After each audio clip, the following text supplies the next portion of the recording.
Welcome to The Explainer.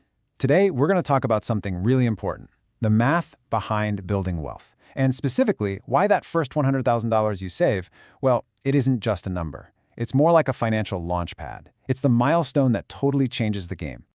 And you know who put it best? The investing legend, Charlie Munger. His words were, "The first $100,000 is a bitch, but you have to do it."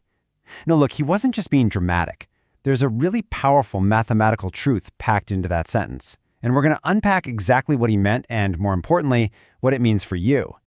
So to really get why that first 100K is such a big deal, we have to start with a concept that's, well, one of the most powerful forces in all of finance. It's something Albert Einstein supposedly called the eighth wonder of the world, and that is, of course, compound interest. All right, let's do a little thought experiment to see this in action. Imagine I offered you a choice. Option A, I give you $1 million cash right now. Or option B, I give you a single penny, but that penny doubles in value every single day for 30 days. Now be honest, which one are you taking?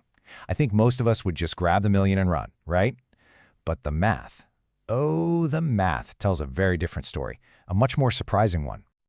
Okay, so let's actually run the numbers. After 15 days, we're halfway through the month, that penny option looks, well, it looks pretty pathetic. You've got less than $200. Meanwhile, your friend who took the $1 million is probably on a yacht somewhere laughing.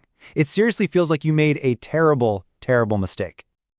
Okay, let's fast forward a bit. We're at day 20. You're still only at about $5,000.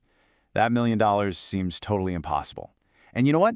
This is the point where most people would just give up. But this is exactly where the magic is about to happen. You gotta watch this. And boom, look at that. This just shows the whole point so perfectly. In just those final 10 days, the value absolutely explodes. It just soars past 1 million, past 2 million, all the way to over $5 million. See, the growth isn't a straight line, it's exponential. That right there, that is the raw, incredible power of compounding. Okay, that penny example is awesome, but let's be realistic, right? We're not getting returns that double every single day. So how does this actually apply to real life? How does this build your wealth? Well, the great news is the underlying principle works exactly the same, even with much more modest, believable numbers. You know, the best way to think about this is the snowball effect. Picture a tiny snowball at the top of a big, snowy hill. When you first push it, it's small. It barely picks up any new snow as it rolls. But as it gets bigger and bigger, each turn, each rotation adds a huge new layer of snow. That first $100,000, that's what turns your tiny little snowball into a real, respectable boulder that starts picking up serious momentum. So let's put some real-world numbers on this. Let's imagine you can save $10,000 a year, and you invest that money, earning a pretty conservative 7% annual return. By the way, that's a totally achievable number historically if you're invested in broad market index funds. Okay, so with that math, getting to your first $100,000 is going to take you about 8 years. And yeah, 8 years can feel like a really long time. This is the hard part. This is the grind that Charlie Munger was talking about. Think about it. During those 8 years, you're putting in $80,000 of your own hard-earned money. Your investments, they only kick in about $22,000. So the heavy lifting is almost all you. But, and this is a huge but, once you cross that 100K line, the whole dynamic just flips on its head. And here's the payoff for all that grinding. Just look at the acceleration.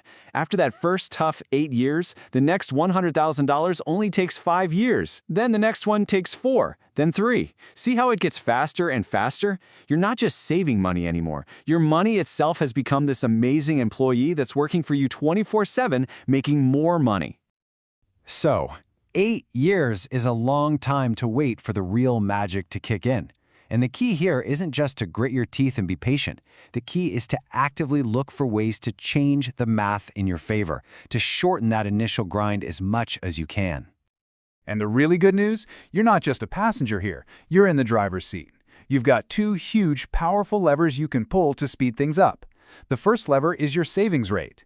This is just how much money you can pump into the system each year. You can increase this by earning more, maybe getting a raise or starting a side hustle, or by spending less with some smart budgeting. The second lever is your return rate.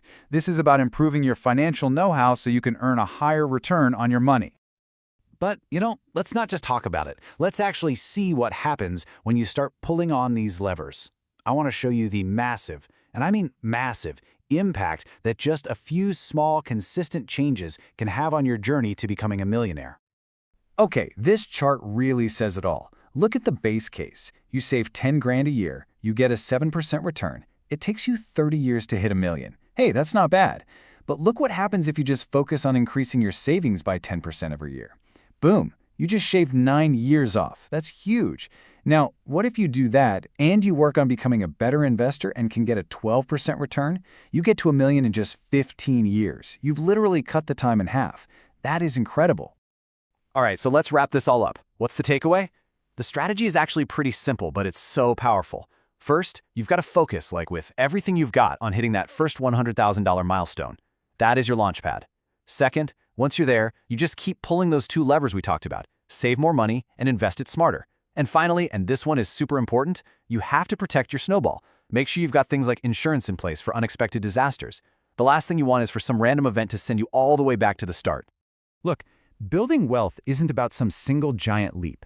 It's a journey made up of a bunch of steps. And as we've seen today, the first and by far the most critical step is the one that gets you to that first $100,000. So the only question left is, what's your plan to get there?